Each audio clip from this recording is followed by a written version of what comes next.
ಮತ್ತೊಂದು ಹೆಣ್ಣಿನ ಕಡೆ ಕಣ್ಣೆತ್ತಿ ನೋಡದೆ ಇರೋ ರಾಮ ಅವರು. ಈ ಕಾಲದಲ್ಲಿ ಹುಟ್ಟಿರೋ ಗೌತಮ ಬುದ್ಧ ಅವರು. ಪುರುಷೋತ್ತಮ ಅನ್ನೋ ಮಾತು ನನ್ ಭಾವಂಗೆ ಸರಿಯಾಗಿ ಸರಿ ಹೋಗುತ್ತೆ. ಬಂಗಾರ, ಅವನಿ ಮಾತುಗಳಿಗೆ ಜಡ್ಜ್ ಮನ್ಸು ಬೆಣ್ಣೆ ಕರ್ದ ಕರ್ಗೋಗಲ್ಲ ಅಲ್ವಾ? ಜಡ್ಜ್ ಮುಂದೆ ಆ ಸೀರಿಯಲ್ ಡೈಲಾಗ್ ಎಲ್ಲ ಕೆಲ್ಸಕ್ಕೆ ಬರಲ್ಲ. ರಾಮನ್ ಪಾದ ತಾಕಿ ಕಲ್ಲು ಅಹಲ್ಯೆಯಾಗಿ ಬದಲಾದ ಹಾಗೆ ನನ್ ಗಂಡನಿಂದ ನನ್ ಜೀವನ ಕೂಡ ಆ ರೀತಿ ಬದಲಾಯ್ತು.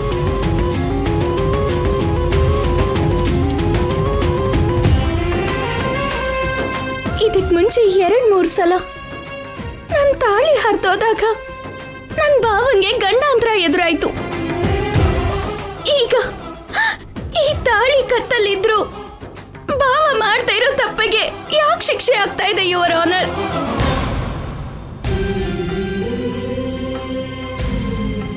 ಸಾಕ್ಷಿ ಇಲ್ಲ ಅಂದ ಮಾತ್ರಕ್ಕೆ ನಿಜ ಸುಳ್ಳಾಗ್ಬಿಡತ್ತಾ? ಆಧಾರ ಇಲ್ಲ ಅಂದ ಮಾತ್ರಕ್ಕೆ ಪ್ರಾಮಾಣಿಕ ವ್ಯಕ್ತಿ ಮೇಲೆ ಆರೋಪ ಬರುತ್ತಾ?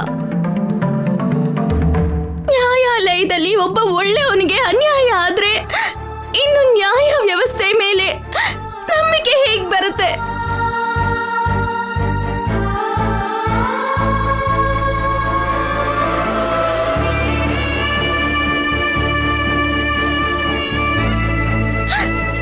ದಯವಿಟ್ಟು ನನ್ ಗಂಡನ್ನ ಅಪರಾಧಿಯಾಗಿ ಮಾಡಬೇಡಿ, ಬಿಟ್ಬೇಡಿ.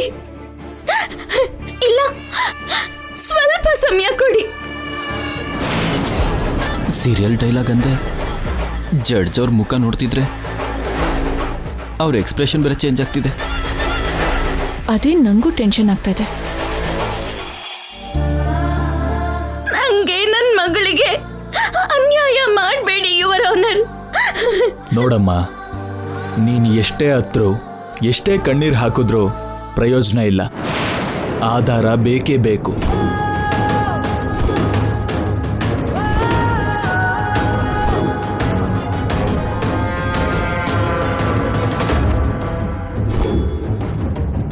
ನೀನಿನ್ ಹೋಗ್ಬಹುದು.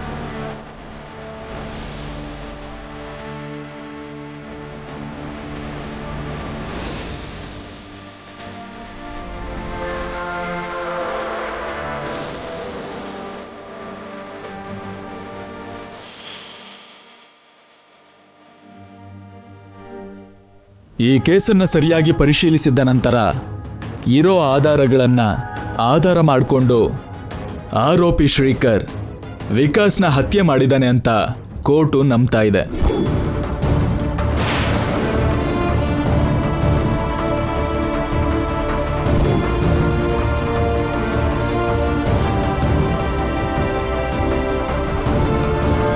ಕೊಲೆ ಆರೋಪಕ್ಕೆ IPC ಸೆಕ್ಷನ್ ಜಡ್ಜ್ ಅವರೇ,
ಮೃಗದಂತ ಮನುಷ್ಯನ್ನ ಅವನಿ ಸತ್ಯಗೆ ಹಿಡಿಯಕ್ಕಾಗ್ಲಿಲ್ಲ. ಇವ್ರು ಹೇಗೆ ಹಿಡಿದ್ರು? ಅದೇ ನಂಗೂ ಅರ್ಥ ಆಗ್ತಾ ಇಲ್ಲ. ಇವ್ನನ್ನ ಸಾಯಿಸಿದಾರೆ ಅಂತಾನೆ ಅಲ್ವಾ ನಮ್ಮ ಅಪ್ಪನ್ನ ಅರೆಸ್ಟ್ ಮಾಡಿಸಿ ನಿಲ್ಸಿದ್ದೀರಾ. ಇವನು ಸತ್ತಿಲ್ಲ ಜಡ್ಜ್ ಅವ್ರೆ, ನಮ್ಮ ಅಪ್ಪನ್ ಬಿಟ್ಬಿಡಿ.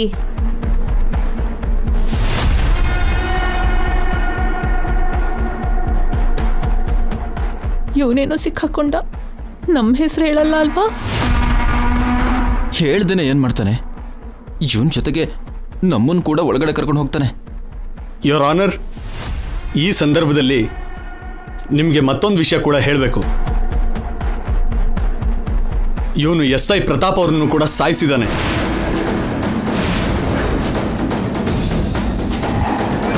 ಸ್ವತಃ ಇವನೇ ಹೇಳಿದ್ದು. ಬಂಗಾರ, ಅವನಿಗೆ 7, ನಮಗೆ 14 ಆಗೋ ಥರ ಇದೆ. ನೀನ್ ಬಾಯಿ ಮುಚ್ತೀಯಾ? ನೀನು ವೇದವತಿ ಪ್ರಸಾದ್ ರಾವ್ ಅವ್ರ ಮೇಲೆ, ಶ್ರೀಕರ್ ಮೇಲೆ ದಾಳಿ ಮಾಡಿದೆ ಅನ್ನೋದು ನಿಜಾನಾ? ಅಪರಾಧನ ನೀನು ಒಪ್ಕೋತಾ ಇದೀಯಾ? ಒಪ್ಕೋತಾ ಇದ್ದೀನಿ. SI ಪ್ರತಾಪ್ನ ಸಾಯಿಸಿದ್ದು ಕೂಡ ನೀನೇ ಅಂತ ಒಪ್ಕೋತಾ ಇದೀಯಾ? ಒಪ್ಕೋತಾ ಇದ್ದೀನಿ. ಇದ್ರ ಹಿಂದೆ ನೀನಲ್ದೇನೆ ಇನ್ಯಾರ ಕೈವಾಡನಾದ್ರೂ ಇದೆಯಾ?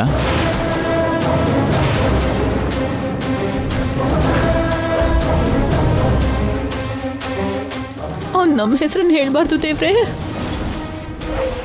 ಯಾರಿಗೆ ಅವ್ರ ಹೆಸರು ಹೇಳಿಬಿಟ್ರೆ ನನ್ನ ಹೊರಗಡೆ ಕರ್ಕೊಂಡು ಬರೋದಕ್ಕೂ ಯಾರೂ ಇರಲ್ಲ. ಹೇಳು. ಇನ್ಯಾರಿಗೂ ಸಂಬಂಧ ಇಲ್ಲ.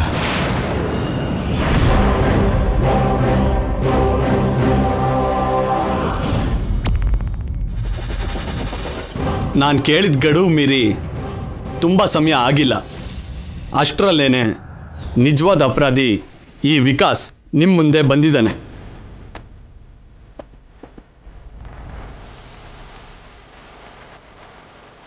ಇವನಿಗೆ ಸರಿಯಾದ ಶಿಕ್ಷೆ ವಿಧಿಸಬೇಕು ಅಂತ, ಹಾಗೇನೆ ನನ್ನ ಕ್ಲೈಂಟ್ ಶ್ರೀಕರ್ನ ನಿರಪರಾಧಿಯಾಗಿ ಬಿಡುಗಡೆ ಮಾಡಬೇಕು ಅಂತ ಸಹೃದಯದಿಂದ ಮನವಿ ಮಾಡ್ಕೋತಾ ಇದ್ದೀನಿ.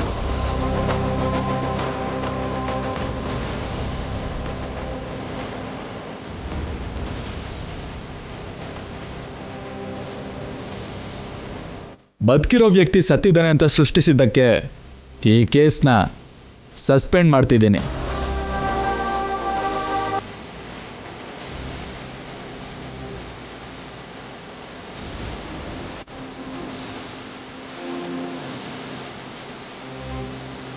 ಹಾಗೇನೆ ಶ್ರೀಕರ್ನ ನಿರಪರಾಧಿಯಾಗಿ ಬಿಡುಗಡೆ ಮಾಡಲಾಗುತ್ತೆ.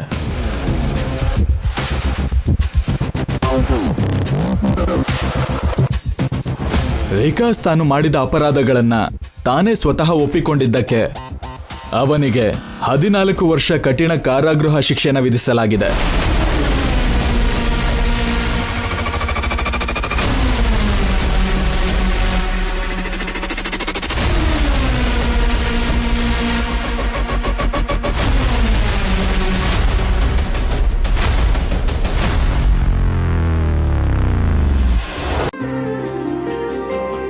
ಸರಿಯಾದ ಸಮಯದಲ್ಲಿ ನೀವು ವಿಕಾಸ್ನ ಕರ್ಕೊಂಡು ಬರ್ಲಿಲ್ಲ ಅಂದಿದ್ರೆ ಅಪ್ಪಂಗೆ ಶಿಕ್ಷೆ ಆಗ್ತಾ ಇತ್ತು ಗೊತ್ತಾ? ಹೌದು ಅಕ್ಷಯ, ಎಷ್ಟೋ ಕೇಸ್ಗಳನ್ನ ವಾದಿಸಿರೋ ನನಗೆ ಫೇಲ್ಯೂರೇ ಇಲ್ಲ. ಇವತ್ತು ಸೋಲ್ನ ನೋಡ್ಬೇಕಾಗಿ ಬರ್ತಿತ್ತು. ಇಂಥ ಸಂದರ್ಭನೇ ಕೆಲವು ವರ್ಷಗಳ ಹಿಂದೆ ಬಂದಾಗ ನಿಮ್ಮಮ್ಮ ಸಹಾಯ ಮಾಡಿದ್ಲು. ಈ ಸಲ ನೀನು ಸಹಾಯ ಮಾಡಿದೆ. Thank you so much. ನಾವಂತೂ ಹೀಗಾಗುತ್ತೆ ಅಂತ ಊಹೆನೇ ಮಾಡಿರಲಿಲ್ಲ ತಾಯಿ. ಅಮ್ಮನ ಹಾಗೆ ನೀನು ಕೂಡ ಏನಾದ್ರೂ ಸಾಧಿಸ್ತೀಯಮ್ಮ.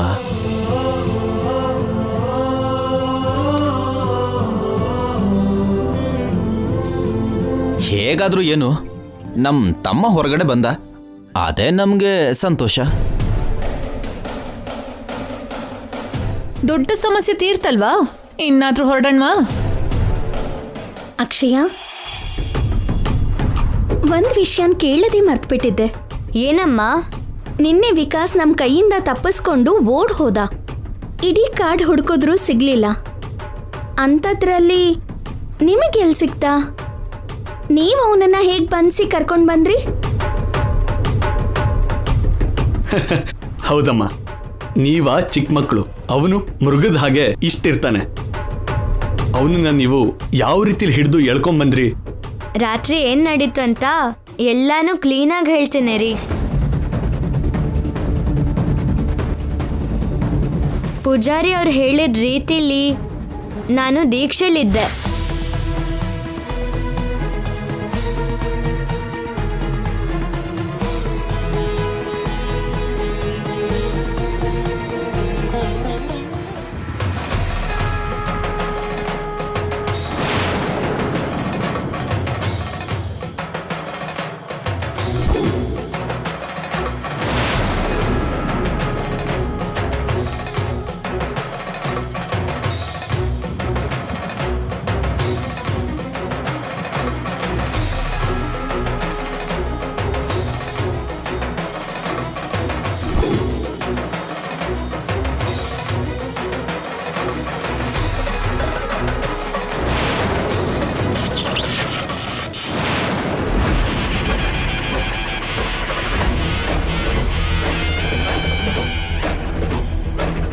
ನೂರ 8 ಪ್ರದಕ್ಷಿಣೆ ಪೂರ್ತಿ ಆಯಿತು.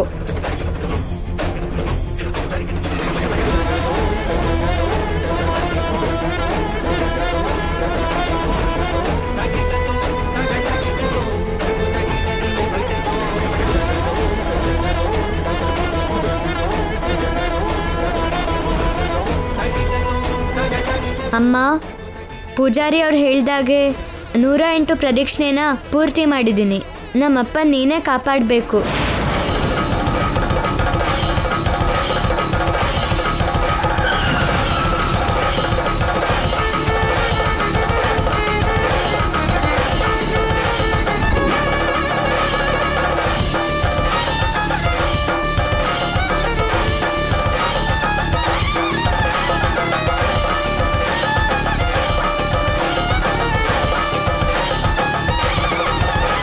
ಇವನೇ ವಿಕಾಸ್. ನನ್ನ ಪೂಜೆ ಫಲಿಸ್ತು. ಅದಕ್ಕೆ ವಿಕಾಸ್ನ ಅಮ್ಮನವರೇ ಈ ಪರಿಸ್ಥಿತಿಲಿ ನಮ್ಗೆ ತೋರಿಸಿದಾಳೆ. ಇವನಿಗೋಸ್ಕರನೇ ಅಮ್ಮ ಅಪ್ಪ ಕಷ್ಟಪಡ್ತಿದ್ದಾರೆ. ಇವನಿಗೋಸ್ಕರ ಅಮ್ಮ ಸತ್ಯ ಅಂಕಲ್ ಹುಡುಕ್ತಿದ್ದಾರೆ. ಹಂಗಂದ್ರೆ ನಾವ್ ಇವನ್ನ ಬಂದ್ಸೋಣ.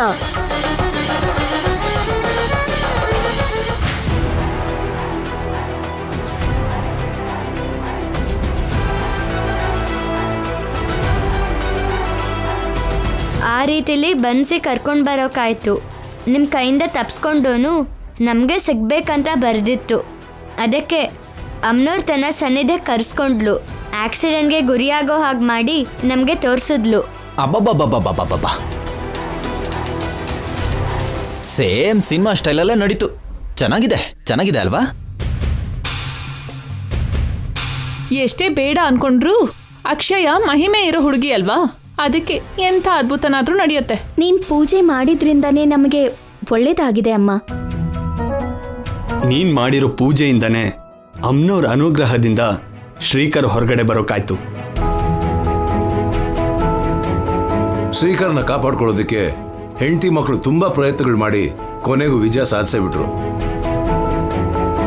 ಸರಿ ಇನ್ ಹೊರಡೋಣ, ನಡೀರಿ.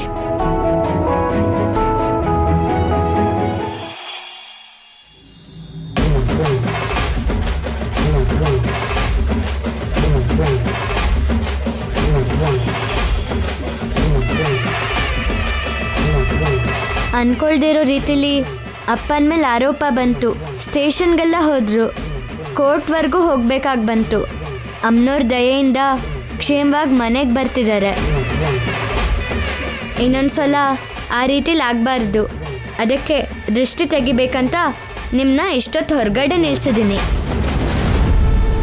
ಬೇಗ ತೆಗಿಯಮ್ಮ, ನಿಮ್ಮ ಅಪ್ಪ ಅಮ್ಮನ ಮೇಲೆ ಇನ್ನೂ ದೃಷ್ಟಿ ಬೀಳ್ತಾನೇ ಇದೆ.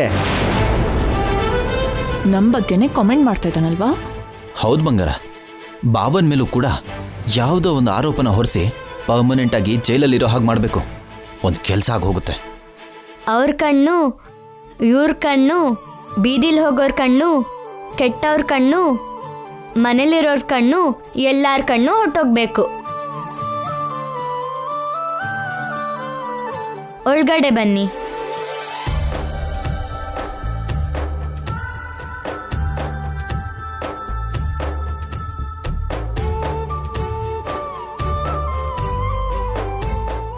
ಶ್ರೀಕರ್ಗೆ ಏನಾಗುತ್ತೋ ಅಂತ ಇಷ್ಟು ದಿನ ಎಲ್ಲರೂ ಭಯಪಟ್ಟಿದ್ವಿ.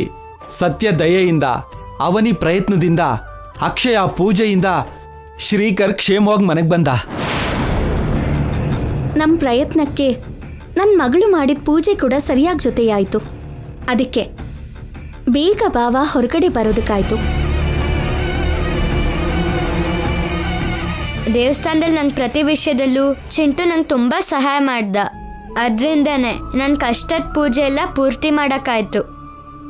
Thank you so much Chintu. ನಿಂಗೋಸ್ಕರ ಏನ್ ಬೇಕಂದ್ರೂ ಮಾಡ್ತೀನಿ ಅಕ್ಷಯ. ಶೌರ್ಯಗೋಸ್ಕರ ಆದ್ರೆ ಏನು ಮಾಡ್ಬೇಕಾಗಿರೋ ಅಗತ್ಯ ಇಲ್ಲ ಅಂತ ನನ್ಗೆ ಇಂಡೈರೆಕ್ಟ್ ಆಗಿ ಹೇಳ್ತಿದ್ಯಾ ಅಲ್ವಾ? ಡೈರೆಕ್ಟ್ ಆಗೇ ಹೇಳ್ತಿದ್ದೀನಿ. ಲೇ ಚಿಕಾಗೋ, ಸ್ವಲ್ಪ ಕಡಿಮೆ ಮಾಡು. ಈ ನಡುವೆ ತುಂಬಾ ಅತಿ ಆಯ್ತು ನಿಂದು. ಯಾಕೆ ಮೇರಿಯಲ್ಲ ಚೆನ್ನಾಗಿ ಟ್ರೈನಿಂಗ್ ಕೊಡ್ತಾ ಇದ್ದಾರಲ್ವಾ? ಹೌದು, ಅಕ್ಷಯ ಅವನಿ ಅತ್ತೆ ನಂಗೆ ತುಂಬಾ ಟ್ರೈನಿಂಗ್ ಕೊಡ್ತಿದ್ದಾರೆ. ಒಳ್ಳೆ ಪದ್ಧತಿನ ಕಲ್ತ್ಕೊಳ್ಬೇಕು, 4 ಜನರ ಹತ್ರ ಒಳ್ಳೆಯವನ್ ಅನ್ಸ್ಕೊಳ್ಬೇಕು, ಒಳ್ಳೆ ಕೆಲ್ಸನ ಮಾಡ್ಬೇಕು ಅಂತ ಹೇಳ್ಕೊಡ್ತಿದ್ದಾರೆ. ದೂರದ ಬೆಟ್ಟ ನುಣ್ಣಗೆ ಅನ್ನೋ ಹಾಗೆ ಮನುಷ್ಯರ ನಿಜ ಸ್ವರೂಪ ಗೊತ್ತಿಲ್ಲದೆ ನೀನ್ ಹೀಗ್ ಮಾತಾಡ್ತಿದ್ಯಾ. ಮುಂದೆ ಎಲ್ಲ ವಿಷಯಗಳು ನಿನಗೆ ಸರಿಯಾಗಿ ಗೊತ್ತಾಗುತ್ತೆ. ಅವಾಗ ನಿನಗೆ ಸರಿಯಾಗಿ ಅರ್ಥ ಆಗುತ್ತೆ ಯಾರಿಂದ ಏನ್ ಕಲ್ತಿದ್ಯಾ ಅಂತ.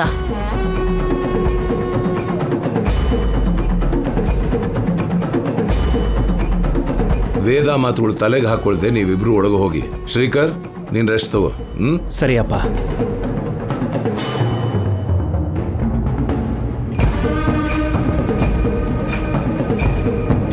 ಅಮ್ಮ ಯಾರನ್ನ ಉದ್ದೇಶಿಸಿ ಹೇಳಿದ್ಲೋ ಅರ್ಥ ಆಗ್ಬೇಕಾಗಿರೋರ್ಗೆ ಅರ್ಥ ಆಗಿರುತ್ತೆ, ಮುಟ್ಟಬೇಕಾದವ್ರಿಗೆ ಮುಟ್ಟಿರುತ್ತೆ. ತಮ್ಮ ಇಷ್ಟು ದೊಡ್ಡ ಅಪಾಯದಿಂದ ಪಾರಾದ ಅನ್ನೋ ಆಲೋಚನೆ ಇಲ್ದೇನೆ ಯಾಕಕ್ಕ ನಿಷ್ಠುರವಾಗಿ ಮಾತಾಡ್ತಿದೀಯಾ? ನಿಮ್ಮ ಅಕ್ಕಂಗೆ ನಿಜವಾಗ್ಲೂ ಮನಸ್ಸು ಅನ್ನೋದೇ ಇಲ್ಲ ಬಾವ.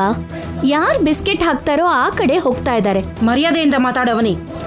ಅವನಿ ಆಗಿರೋದಕ್ಕೆ ಒಳ್ಳೆ ಭಾಷೆಯಲ್ಲಿ ಮರ್ಯಾದೆಯಿಂದ ಹೇಳಿದ್ಲು. ನಂಗೂ ಟೈಮ್ ಬರುತ್ತೆ, ಅವಾಗ ಹೇಳ್ತೀನಿ. ಬಾವ ಈ ಕಡೆ ಬಾ. ಬಾಮ್ಮ. ಶ್ರೀಕರ್ ಹೊರಗಡೆ ಬಂದಿದ್ದಕ್ಕೆ, ಅವನಿ ಪ್ರಯತ್ನ ಫಲಿಸಿದಕ್ಕೆ ತುಂಬ ಡಿಸಪಾಯಿಂಟ್ ಆಗಿರೋ ಹಾಗಿದ್ದೀರಾ?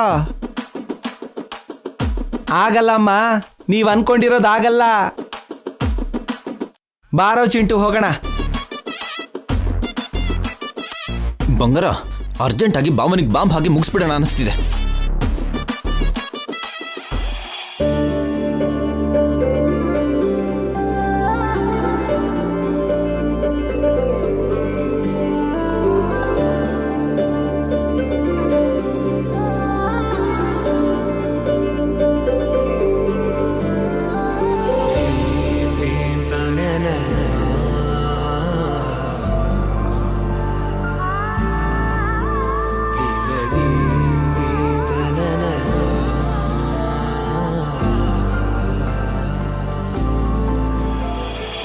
ನಿನ್ ದಯೆಯಿಂದ ನನ್ನ ಭಾವ ಯಾವುದೇ ಸಮಸ್ಯೆ ಇಲ್ಲದೆ ಹೊರಗಡೆ ಬಂದಿದ್ದಾನೆ.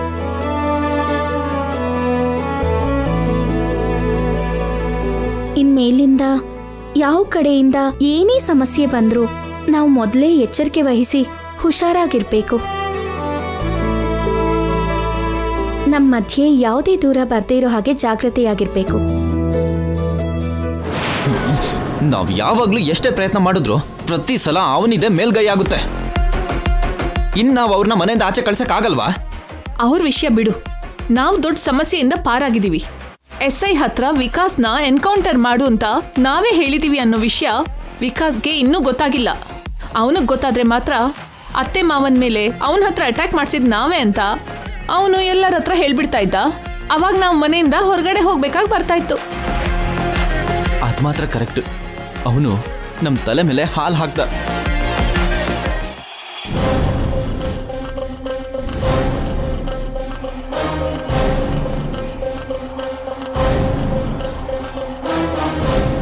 ಮಗ ಕೋರ್ಟಲ್ಲಿ ನಿರಪರಾಧಿ ಅಂತ ಪ್ರೂವ್ ಆಗಿ ಮನೆಗೆ ಬಂದಿದ್ದಾನೆ.